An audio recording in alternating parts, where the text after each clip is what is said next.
friends, here are all the ingredients.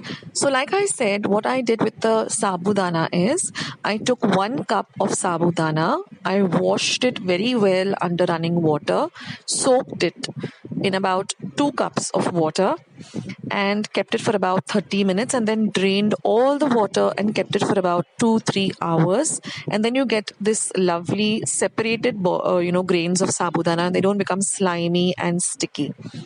So if you try this method, your sabudana will not stick together and your recipe will come out fantastic. Now I've used half a cup of peanut powder. You can use less. It's just that I love peanut powder in my sabudana vada, sabudana khichdi. Then I've taken 2 light green chilies, cut them up, and 1 small boiled potato cubed. Now some fresh coriander for garnish. And here I'm using 1 tablespoon of roasted cumin powder. You could also use whole cumin or jeera. Then I'm going to be using some. So let's begin making this lovely recipe. Now to my sabudana, I'm going to be adding my peanut powder. Give it a good mix.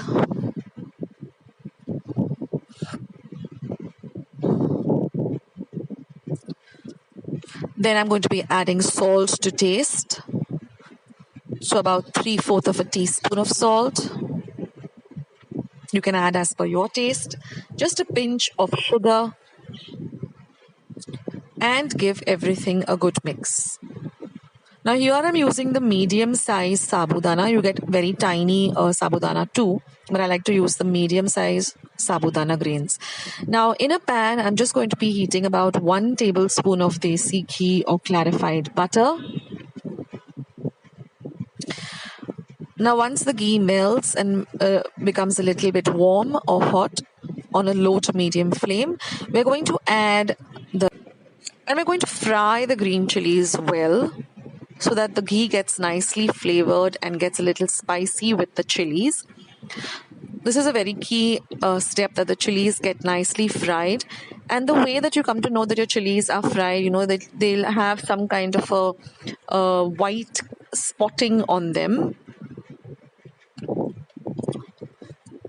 Keep your flame from low to medium, and you can see that it has some kind of white spots on them, the green chili. That shows that the green chili is nicely fried, and your oil or your ghee is also nicely flavored with the chili.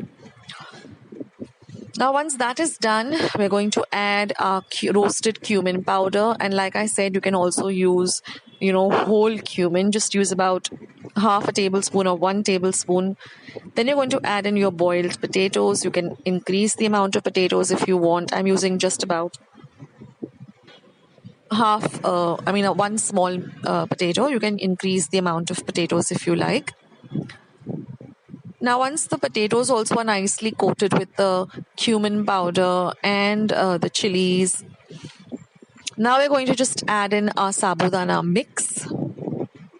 That is the sabudana with the peanut powder and the salt and sugar. Now give all of this a very good mix. This Sabudana Khichdi is an ideal recipe for Upwas or fasting. It's also an ideal breakfast item, lunch, dinner. You can have it anytime. Now just cover this for about 2 minutes and let it cook on a low to medium flame. You can stir in between. This is it. It gets ready also very, very quickly. The only thing is the process of soaking the sabudana and then draining. All you have to do is just garnish it with some fresh chopped coriander. Mix up everything well together, and your sabudana khichdi is all ready to eat. It's an ideal tiffin item too, to give your kids to school, or carry it to office yourself, or give it to your hubby for his office, or even when some guests come unexpected. It's really ideal to make. Of course, your sabudana has to be ready for the dish, and now all we're left to do is serve it. And of course, it goes very well with some chilled yogurt, dahi or curd. That is like a marriage made in heaven. It just goes amazingly well with curd.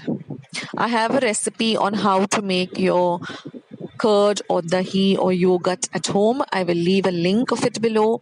I will also leave a link for Sabudana vada recipe as well as my last year's Sabudana Khichdi recipe.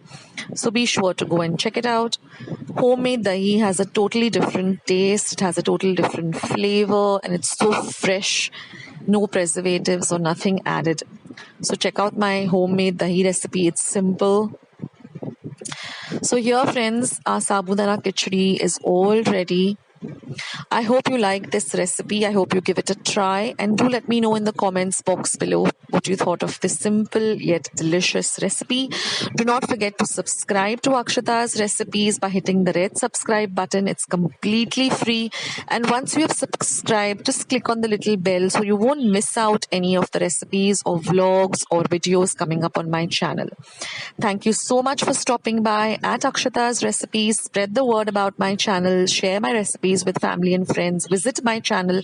I have more than 260 recipes on my channel as of today. So guys, I'll catch you in my next video. Bye and have a great day.